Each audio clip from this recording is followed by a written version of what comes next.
সেই চেয়ারটাকে আমি অবমাননা করতে পারি না, সেই চেয়ারের সম্মানহানি করতে পারি না। চেয়ার ধরে বসে রইলাম, ঢাল নেই, তলোয়ার নেই, নিধিরাম সর্দার।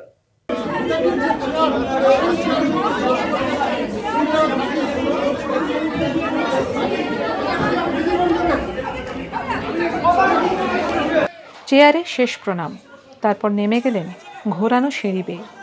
5 মে 2026। ফিরহাদ হাকিম এখন থেকে প্রাক্তন মহানাগরিক।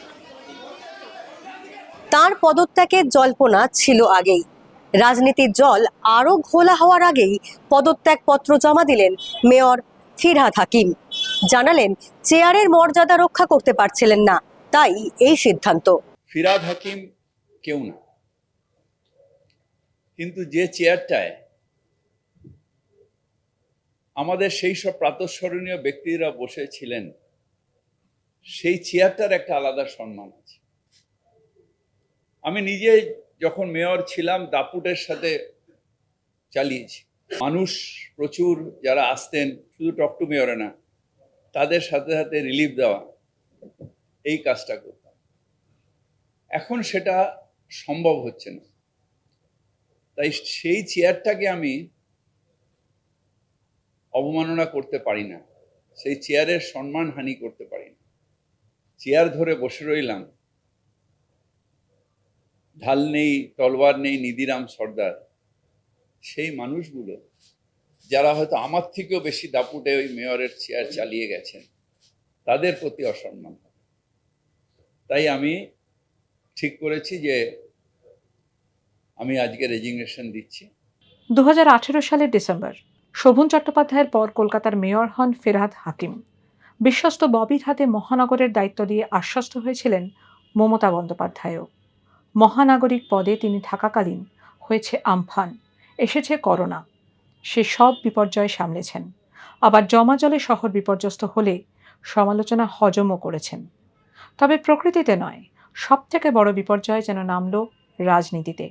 2026-এ রাজ্যে ক্ষমতা থেকে সরেছে তৃণমূল, আর তারপরই মেয়রের হাতের বাইরে চলে যেতে থাকে ছোট লালবাড়ির রাশ।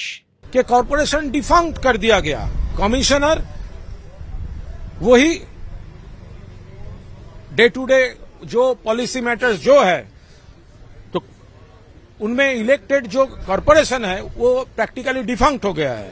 মেয়রের হাতে কোনো ক্ষমতা নেই। অ্যাডমিনিস্ট্রেটর যিনি এখন কমিশনার হয়েছেন, তিনি সব করছেন, একটা ফাইল ছাড়তে পারছেন না, কোনো ফাইল পাঠাচ্ছে না মেয়রের কাছে, কোনো কিছু নেই। মেয়র থাকার কি মানে আছে? শেষ দিনে মেয়রের চেয়ারে বসে নিজের কাজের খতিয়ান দিলেন ফিরহাদ হাকিম। জানালেন আমপানের চ্যালেঞ্জ থেকে শুরু করে করোনা মোকাবিলা, উঠে এলো সমস্ত কথাই। সেই সঙ্গে তিনি আরো জানালেন ঠিক কোন কোন কাজ তিনি করে যেতে পারলেন না।